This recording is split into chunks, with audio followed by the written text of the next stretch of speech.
नमस्कार सर, मेरा नाम राजू है। यहाँ पे कुछ क्वेश्चन फिर से पूछा गया है कि राजू सर, अगर एसआईपी चल रहा है, 1 साल पूरा हो गया और उसमें एग्जिट लोड अब ख़त्म हो गया, अब उसी में टॉपअप कर दें तो क्या फिर से एग्जिट लोड लग जाएगा? तो इस कन्फ्यूजन को दूर करते हैं। यहाँ पे मान लेते हैं कि 5,000 का एसआईपी अब कर रहे हैं, 1 साल पूरा हो गया। आप सोचते हैं 1 साल पूरा हो गया तो एग्जिट लोड अब नहीं लगेगा। अब यहाँ पे टॉपअप कर दिया 50,000, तो किस पे एग्जिट लोड लगेगा, किस पे नहीं लगेगा, ये कन्फ्यूजन है। तो इस कन्फ्यूजन को दूर कीजिए। ये एक बॉक्स है, फंड मैनेजर का स्कीम का बॉक्स है। इसमें जो भी पैसा आएगा वो 365 दिन के लिए, 12 महीने के लिए एग्जिट लोड उसमें लगेगा ही लगेगा। ये वाला पैसा आया 365 दिन तक, अगर इसको निकालेंगे उसके पहले तो एग्जिट लोड लगेगा। दूसरा पैसा आया, अगर ये 365 दिन से पहले निकलेगा तो एग्जिट लोड लगेगा। यानी ये वाला पैसा आया तो 1 साल के बाद एग्जिट लोड इसमें नहीं लगेगा।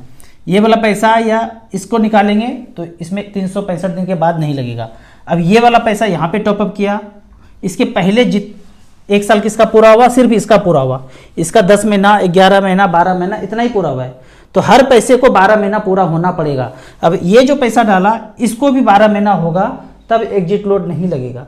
जो भी पैसा गया 12 महीने तक उसको रुकना पड़ेगा, 12 महीना पुराना होना पड़ेगा उस पैसे को, तभी उस पर एग्जिट लोड नहीं लगेगा। दूसरा इसी तरह से है कि टैक्स वाला फंड लेते हैं तो 3 साल के लिए लॉक इन हो जाता है।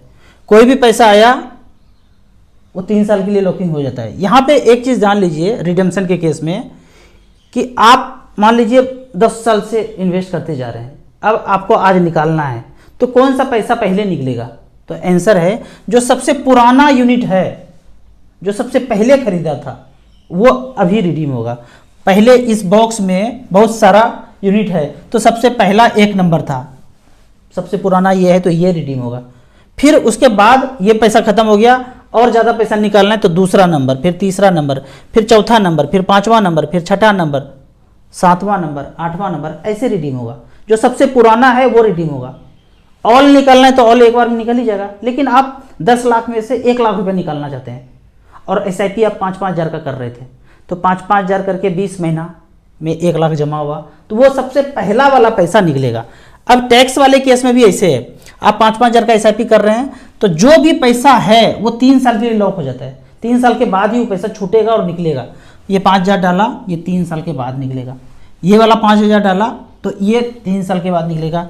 ये 5,000 गया, ये 3 साल के बाद निकलेगा। 2 साल के बाद 5,000 का एक एसआईपी गया 2 साल के बाद, तो वो फिर 3 साल के बाद निकलेगा। यानी कि जो भी पैसा घुसेगा डब्बे में वो 3 साल के बाद निकलेगा।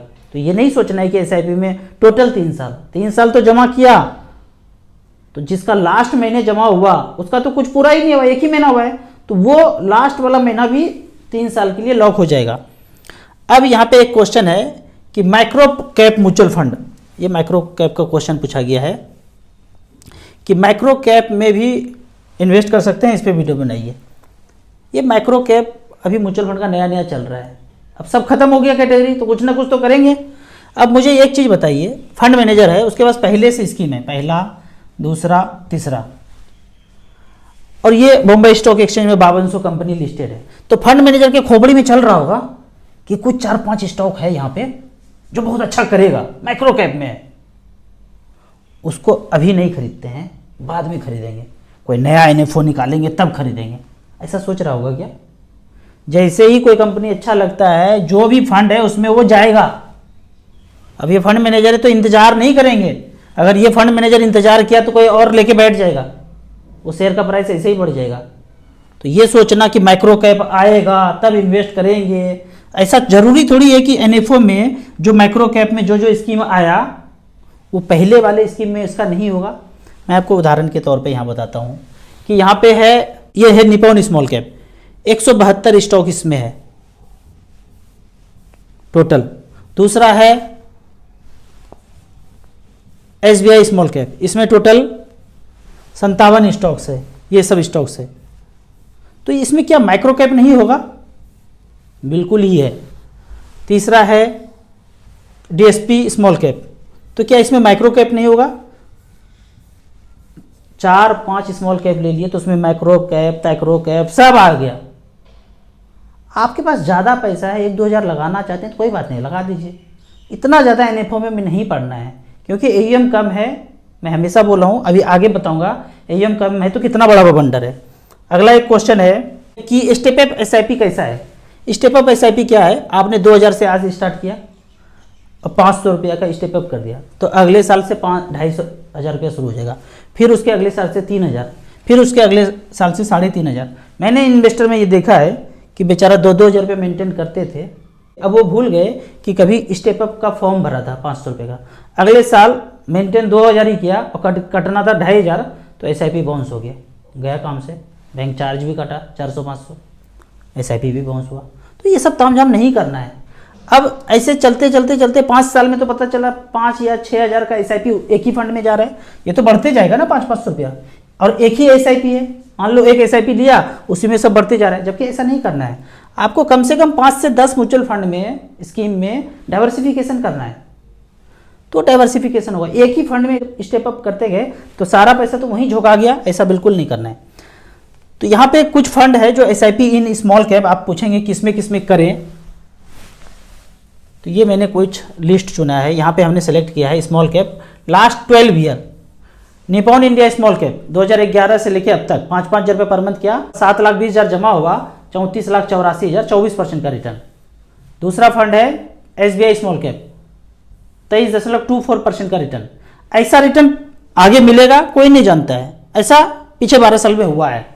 DSP स्मॉल कैप है, कोटक स्मॉल कैप है, फ्रैंकलिन स्मॉल कंपनी है। अब सबसे खराब वाला फंड देखते हैं, इस पे थोड़ा बोलना है।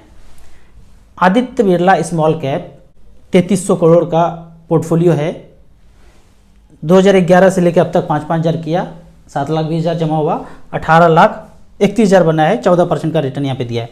लेकिन सबसे ये बॉटम में क्यों, यहाँ पे देखते हैं। अब बिरला सन लाइफ म्यूचुअल फंड का जो फंड मैनेजर था ना, जो शीर्ष पे टॉप फंड मैनेजर था, वो चेंज करके किसी और एजेंसी में चला गया।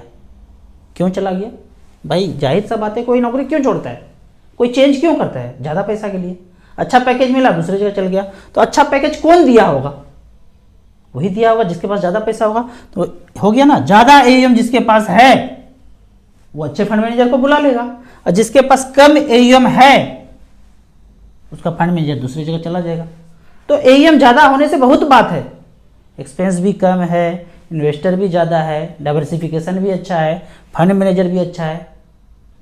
अब बिरला का जो फंड मैनेजर निकला, उसका 2-3 साल से फंड डगमगा गया, अब उससे फंड मैनेजर कोई लाएंगे, उससे अच्छा पैकेज किसी को देंगे, तब तो अच्छा फंड परफॉर्मेंस करेगा। तो ये कुछ सिचुएशन है कि फंड मैनेजर ही चला गया तो स्कीम स्विच करना है, लेकिन पता कैसे चलेगा साधारण इन्वेस्टर को ये सब बात। इसीलिए पता ना चले कुछ भी हो, ज़्यादा AUM जिसके पास है, टॉप 4-5 बैंक वाला म्यूचुअल फंड के पास ज़्यादा AUM है, उसमें बने रहिए, नैया पार लग जाएगा। आपको इसी तरह म्यूचुअल फंड के बारे में और कुछ जानना है, इन्वेस्टमेंट के बारे में जानना है, तो इस नंबर पर मुझे व्हाट्सअप कर सकते हैं। आप इसी तरह कमेंट सेक्शन में क्वेश्चन पूछते रहिए, मैं इसका जवाब देते रहूँगा। वीडियो अच्छा लगे तो व्हाट्सएप यूनिवर्सिटी में दोस्तों के बीच इसे जरूर शेयर करें। आपको म्यूचुअल फंड में इन्वेस्ट करना है तो एसेट प्लस का ऐप है, इन्वेस्टर के लिए अलग है, डिस्ट्रीब्यूटर के लिए अलग है। इन्वेस्टर पहली बार इन्वेस्ट करना चाहते हैं तो मिनिमम 100 रुपया से मैक्सिमम का SIP में कोई लिमिट नहीं है। ऐप का लाइफ टाइम कोई चार्ज नहीं है। अगर आप डिस्ट्रीब्यूटर हैं, एसेट प्लस से जुड़ के आप अपने बिजनेस को 10 टाइम्स ज़्यादा बेटर कर सकते हैं ऑनलाइन। वीडियो यूट्यूब पे देख रहे हैं तो लाइक एंड शेयर जरूर करें। Thank you so much.